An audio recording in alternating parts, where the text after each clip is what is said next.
नमस्कार दोस्तों, कैसे हैं आप लोग। अभी तक मैंने आप लोगों को रामायण की 3 कहानी सुना दी है। आज हम चौथी कहानी सुनेंगे। तो चलिए कहानी की शुरुआत करते हैं। यज्ञ संपन्न करने के बाद विश्वामित्र राम और लक्ष्मण के साथ मिथिला की तरफ चल पड़े। पूरे दिन की यात्रा के बाद वो गंगा नदी की घाटियों में पहुँचे। विश्वामित्र राम से कहते हैं, वो नदी देख रहे हो, यह गंगा नदी है, दुनिया की सबसे पवित्र नदी। यह हिमालय से निकलती है। आज यह शांति से पृथ्वी पर प्रवाहित हो रही है, मगर हमेशा ऐसा नहीं था।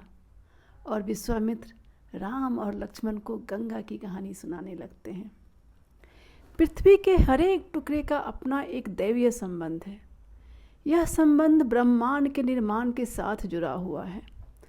गंगा नदी का संबंध भी देवताओं के साथ है।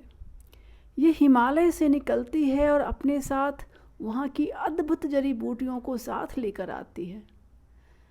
यह जहाँ जहाँ से बहती है उस भूमि को पवित्र कर देती है।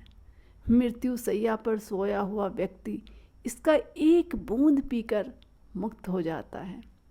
अभी उन्मुक्त होकर बहने वाली यह नदी एक समय में पूरी तरह से नियंत्रित और बंधी हुई थी।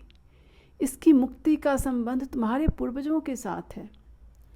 तुम्हारे पूर्वज राजा सगर बहुत ही प्रतापी और महान राजा थे। उनके 60,000 पुत्र थे, जो वीर और प्रतापी होने के साथ साथ अपने पिता के प्रति समर्पित भी थे। एक बार राजा सगर ने अश्वमेध का आयोजन किया। इस यज्ञ को करने के लिए एक शानदार घोड़े को सजा धजा कर छोड़ दिया जाता है। वह घोड़ा जिस राज्य से होकर गुजरता है, या तो उस राज्य का राजा घोड़े को रोककर संबंधित राजा को चुनौती दे और युद्ध करे, या फिर उस घोड़े को अपने राज्य से गुजरने दे और यज्ञ करने वाले राजा की अधीनता स्वीकार कर ले।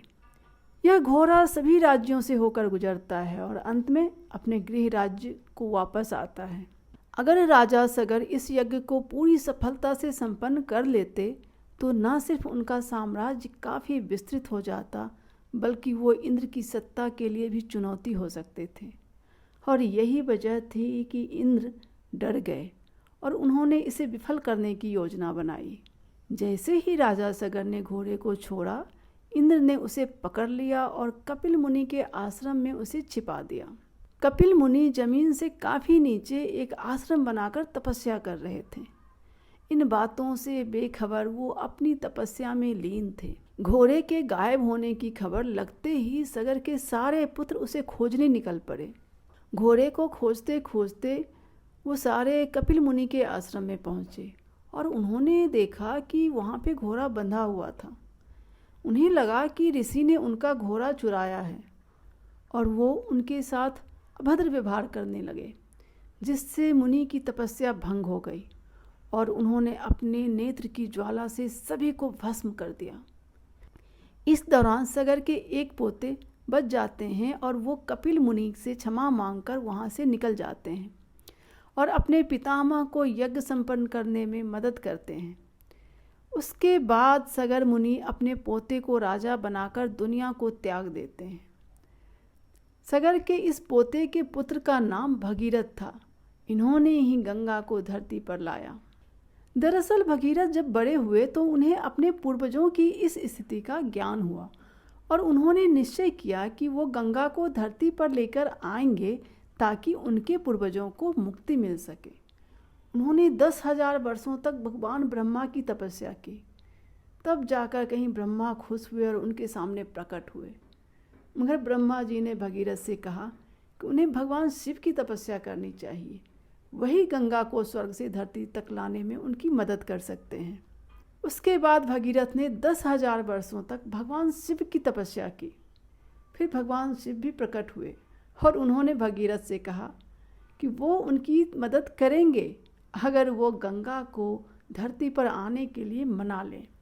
उसके बाद भगीरथ ने 5,000 वर्षों तक गंगा की तपस्या की और गंगा एक खूबसूरत सी कन्या के रूप में उनके सामने प्रकट हुई और भगीरथ से बोली, शिव ने तुम्हारी सहायता करने का वादा तो किया है, मगर गंगा अपनी पूरी शक्ति के साथ जब पृथ्वी पे आएगी तो पृथ्वी इसे सहन कर पाएगी? कोई भी गंगा के बहाव के तेज को नहीं सह सकता। शिव की मनसा क्या है, इसका तो पता लगाओ। भगीरथ एक बार फिर शिव की तपस्या में लीन हो गए। शिव एक बार फिर प्रकट हुए और उन्होंने उनसे कहा, तुम चिंता मत करो, मैं तुम्हारी सहायता करूँगा और एक बूंद पानी भी बर्बाद नहीं होगा और ना ही किसी का नुकसान। इस तरह गंगा और शिव के बीच भगीरथ पिसते रहे, मगर उन्होंने हार नहीं मानी। उन्होंने कुल 30,000 वर्षों तक तपस्या किया और इस दौरान कभी भूखे रहे, कभी सूखे पत्ते पर गुजारा किया, कभी सूर्य की रोशनी तो कभी हवा ही उनका आहार था। उन्होंने हार नहीं मानी और वह समय आया जब गंगा स्वर्ग से धरती की तरफ आने लगी। वचन के अनुसार शिव अपनी पूरी ताकत के साथ खड़े हो गए ताकि गंगा उनके सिर के रास्ते होते हुए धीरे धीरे पृथ्वी पर गिरे। मगर ये क्या, शिव ने गंगा को अपनी जटाओं में समेट लिया और एक बूंद पानी भी धरती को नहीं मिल पाई। भगीरथ डर गए। उन्हें लगा, अगर गंगा का यही अंत है तो वो अपने पूर्वजों को मुक्ति कैसे दिलाएंगे। शिव भगीरथ की चिंता समझ गए और उन्होंने अपनी जटा से गंगा की एक पतली धारा निकाली, जिसे भगीरथ सावधानी पूर्वक उस जगह तक लेकर जाते हैं जहां उनके पूर्वजों की राख पड़ी हुई थी।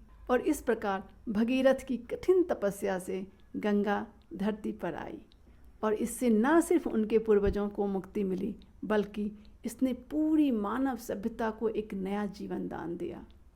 इसका जल लाखों एकड़ जमीन को सींचती है। आज भी गंगा नदी के किनारे सैकड़ों की संख्या में तीर्थ स्थल हैं। गंगा का एक बूंद मानव की मुक्ति का मार्ग प्रशस्त करता है। सगर के पुत्रों ने घोड़े को खोजने के लिए जहाँ खुदाई की थी, आज वहाँ समुद्र है। कहानी सुनते सुनते वे तीनों मिथिला की सीमा में पहुँच गए। वहाँ राम को एक शिला यानी कि पत्थर दिखा, जो सदियों से राम के इंतजार में वहाँ पड़ा हुआ था। क्या था इस पत्थर का रहस्य, यह कहानी जानेंगे अगले एपिसोड में। तब तक के लिए जय श्री राम।